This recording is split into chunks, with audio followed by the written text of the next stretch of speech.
Right now, half the internet is arguing about whether GTA 6 looks good, zooming into leaked clips, fighting over textures, screenshotting frame rates, and every one of them is arguing about the wrong thing.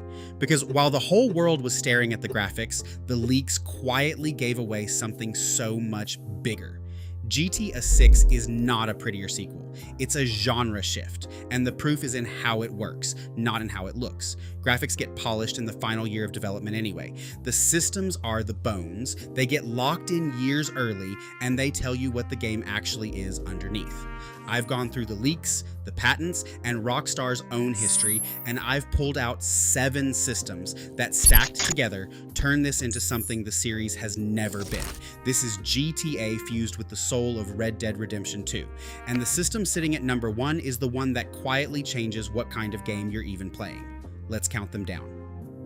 Number 7. In every GTA before this, a car was a disposable toy. You grab it, you trash it, you grab another one. The leak shows that's over. Vehicles now have fuel and engine gauges, so the car you're in is a resource you have to actually think about. But that's the small part. Here's the detail that got car people losing their minds. The leak shows a key-fob cloning device. Walk up to a parked car and you get options, and 2 of them are clone key or smash window. Think about what that does to the simplest action in the whole franchise. Smashing the window is fast, but it's loud. It can trip an alarm, and it can put heat on you. Cloning the fob is slower, but you slip in silent and drive off like you own it. No alarm, no attention. Stealing a car is a decision now. Loud and costly, or quiet and clean. That is a tiny mechanic carrying a huge idea that your choices have a price. And it goes further than one theft. Those fuel gauges mean a long drive is something you plan for, not something you take for granted. Run dry in the wrong spot and you're stranded on foot. Stack that on top of the cloning device, and you can already see a whole play style forming. The player who never trips an alarm, never leaves a witness, and treats the entire city like one long, careful heist. That is immersive sim thinking dropped into a GTA game, and it starts with something as dumb as a car door. And that same idea scales all the way up to the cops. Number 6. The wanted meter goes to 6 stars now, 1 higher than GTA 5's 5. But the extra star is barely the story here. The real upgrade is how the police hunt you. In the leak, the cops identify you by specific things: your clothes, your face and hair, and your vehicle.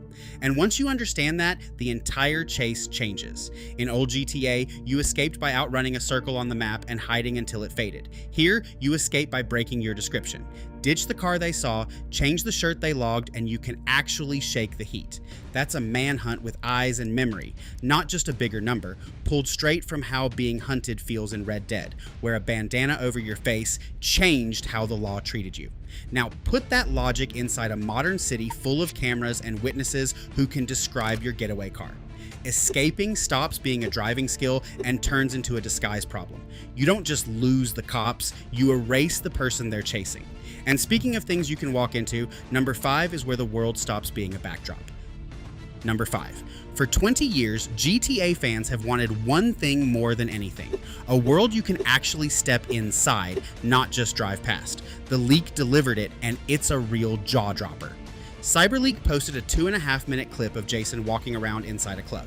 This isn't a loading screen shortcut or a locked camera peering in from a doorway. He moves through the room freely, and he interacts with the NPCs in there using what looks like a full conversation system, picking options while they respond with their own animations. This is the San Andreas promise finally kept at a scale nobody thought was possible. Think about how long this has been the Holy Grail. Ever since San Andreas, players have been begging for buildings that are more than a locked door with a nice texture on it. Most open worlds fake it, a handful of hand-built interiors and the rest sealed shut forever. If one club in this leak is this detailed and this alive, and Leonida is stuffed with buildings like it, then the map isn't a surface you drive over. It's a world with an inside. And once you can live inside that world, the game starts caring about your body. Number 4.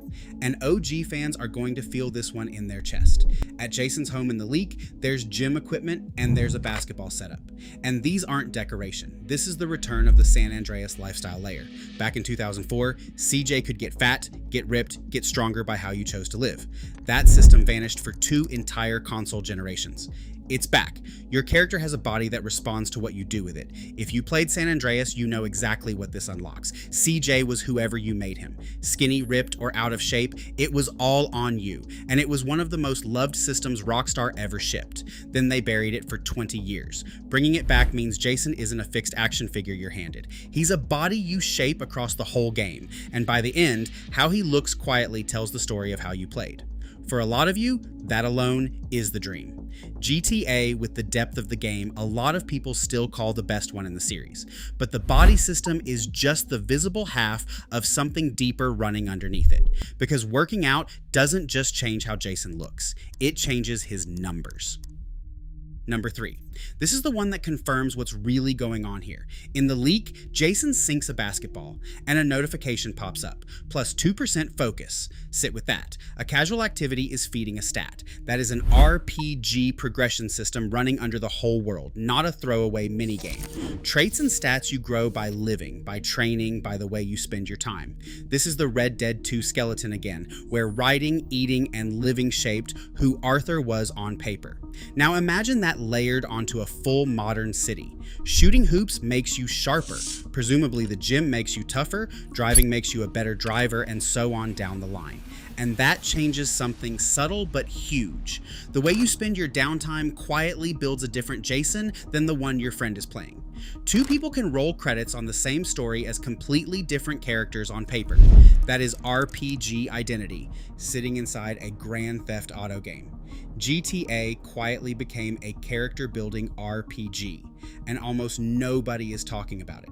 But the world isn't just tracking your stats, it's tracking you.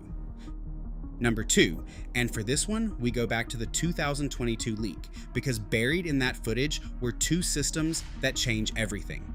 The first is a rule-based world event system. The game fires off events based on conditions, who you're playing as, your wanted level, where you are on the map. The world reacts to your exact situation instead of throwing random noise at you.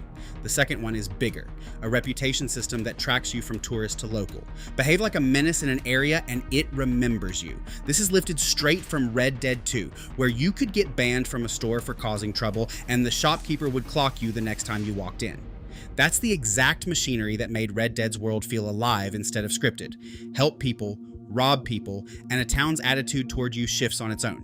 Drop that into a dense modern city and your history gets written into the streets you walk.